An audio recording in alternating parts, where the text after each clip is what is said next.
Now, after Kashmir Files and Kerala Story, it is Ajmer 92, the movie that showcases the plight of over 200 girls who were a victim of sexual exploitation in 1992. However, political controversy has already erupted even before the release of the movie, which is to take place next month. Muslim organizations including Jamiat Ulama-e-Hind and even the Congress have opposed the film, calling for a ban on the same. Muslim organizations allege that this is an attempt to polarize the society, while Congress has accused the BJP of misleading the youth with wrong facts.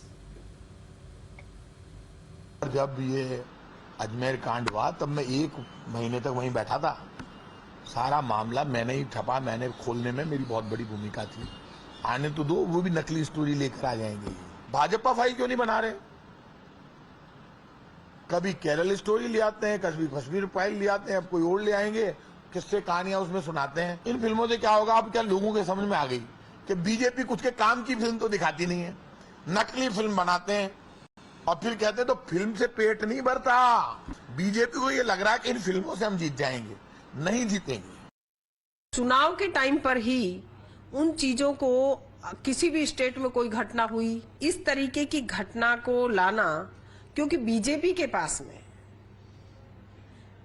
मेरी विचारधारा है, कोई मुद्दा नहीं है तो ये film बनाने का काम हो तो ये किसी ना किसी कोई इन्हीं की कंपनी होगी, अडानी अंबानी की कंपनी होगी, जो भी कोई होगी। बीजेपी कुछ भी कर सकती है, उनका कोई वो नहीं है। वो फिल्म बनाएगी धर्म के नाम पे, जाति के नाम पे, भगवान के नाम पे। अब इलेक्शन आने वाला है तो उनके पास कोई विकास का मुद्दा नहीं है। भारत सरकार के पास में, बीजेपी के पास में, उनके पास सिर्फ यही मुद्दे, इनको लेकर के वो आएंगे तो इनके बहकावे में राजस्थान की जनता आने वाली नहीं है।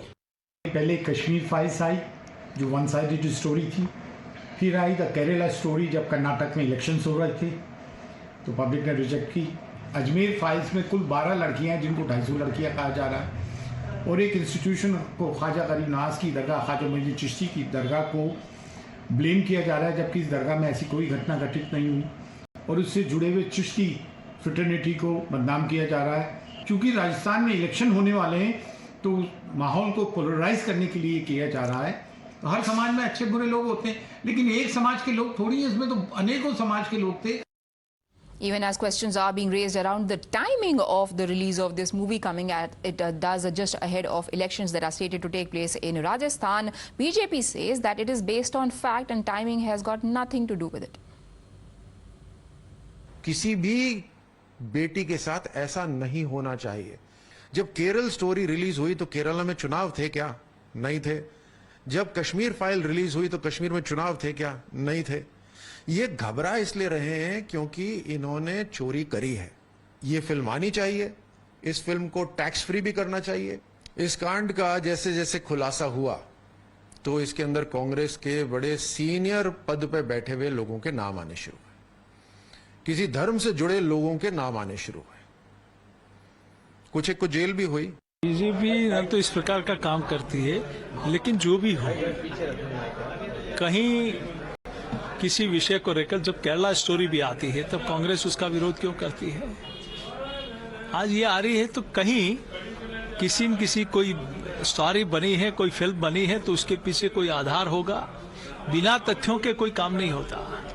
तो अगर सच्चाई है और आप नहीं हो उसमें शामिल कोई भी, तो फिर किसी के पेट में दर्द नहीं होना चाहिए। महिला और बच्चों के अत्याचार में राजस्थान 1 नंबर पर पहुंच गया। पुलिस का इकबाल खत्म हो गया। नहीं, बीजेपी क्यों बनाएगी? आपने कोई कुकर्म किए होंगे, गलत काम किया होगा तो आप नहीं किया, तो आपको डर किस बात का है? So what exactly is the furor about? The 1992 Ajmer serial gang rapes and blackmailing case is considered one of the most scandalous crimes in India. Accused Farooq and Nafees Chishti allegedly trapped hundreds of girls, threatened them, blackmailed and gang raped them for years. As reports go, it all started with Farooq Chishti, who belonged to the custodian family of Ajmer Sharif Dargah and was then the head of Ajmer unit of Indian Youth Congress, befriending a minor girl from Ajmer's Sophia Girls School. He then lured her into a trap, clicking inappropriate pictures and blackmailing her. That wasn't the end, unfortunately. The brutality would allegedly continue, and the do-over, facilitated by their gang of loyal friends, and several other girls were trapped into submission, gang raping and blackmailing them into silence for months. Here is a ground report. और times now Bharat की team इस वक्त मौजूद है फारूक चिश्ती के उस farm house पर जहां पर सबसे ज़्यादा लड़कियों को लाया गया। ये जांच का विषय था और जब जांच हुई तो पता लगा इसी फार्म हाउस पर सबसे ज़्यादा उन लड़कियों को लेकर आया गया था। ये चिश्ती फार्म हाउस है, आप देख सकते हैं पीछे नेम प्लेट भी लगी हुई है और दरवाजे के ठीक बाहर नव भारत की टीम जो है वो मौजूद है और हम आपको तस्वीरें दिखा रहे हैं। जिन तस्वीरों में जो तस्वीरें उस समय चौंका रही थी, जब खुलासे हुए तो पता लगा कि यही वो फार्म हाउस है जहां पर सबसे ज़्यादा उन लड़कियों को लेकर आया गया था, क्योंकि उस ज़माने में यहाँ ज़्यादा आबादी नहीं हुआ करती थी। ये एक अकेला फार्म हाउस हुआ करता था और अजमेर में शहर के सबसे नज़दीक यही फार्म हाउस था। तस्वीरें आप पीछे भी देख सकते हैं, ये वो तस्वीरें हैं जो उस फार्म हाउस की तस्वीरें हैं जिसमें सबसे ज़्यादा 90 के दशक में 1990 से लेकर 92 के बीच में जब ये पूरा कांड चल रहा था, उसी दौरान यहाँ पर लड़कियों को सबसे ज़्यादा लाया जा रहा है। हटुंडी गांव में ये है वो फार्म हाउस जहां पर लड़कियों को सबसे पहले लाया गया था। मैं आपको दिखाने की कोशिश करता हूं। ये उस वक्त सलीम का फार्म हाउस हुआ करता था, लेकिन अब किसी मुन्ना नाम के आदमी को ये बेच दिया गया है। लेकिन इसी में सबसे पहले उस घिनौनी वारदात को अंजाम दिया गया था जिसने पूरे देश को हिला कर रख दिया।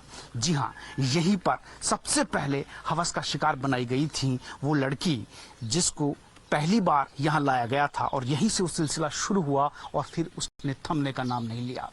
कलर लैब में फोटो लीक होने के बाद ये पूरा मामला सुर्खियों में आया, लेकिन ये वो जगह है जो पुलिस ने सबसे पहले इंट्रोगेट की, यहाँ आकर जांच की। इसका नक्शा भी आज भी मौजूद है जो कि पुलिस की फाइल में था और अब कोर्ट की फाइल में शामिल है। ये फार्म हाउस हुआ करता था सलीम का, जिसमें पहली बार ब्लैकमेल करके लड़की को यहाँ लाया गया था और उसे अपनी हवस का शिकार उन दरिंदों ने बनाया जो लगातार अपनी गैंग बनाकर इस तरह की वारदात को अंजाम दे रहे थे। लेकिन फिलहाल ये किसी दूसरे के नाम हो गया है, बेच दिया गया है।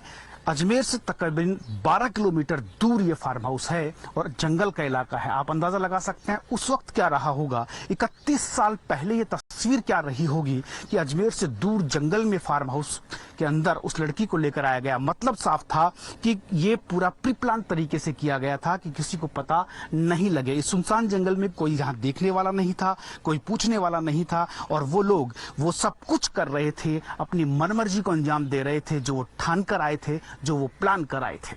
So what really happened after those pictures came to light? There was an investigation and the court eventually charged 18 serial offenders. 4 among the 8 were eventually acquitted in 2001 after being convicted for life. Later in 2013, a court had acquitted all the accused in the case. While critics continue to raise questions, we spoke to the lawyer of the victims on his version.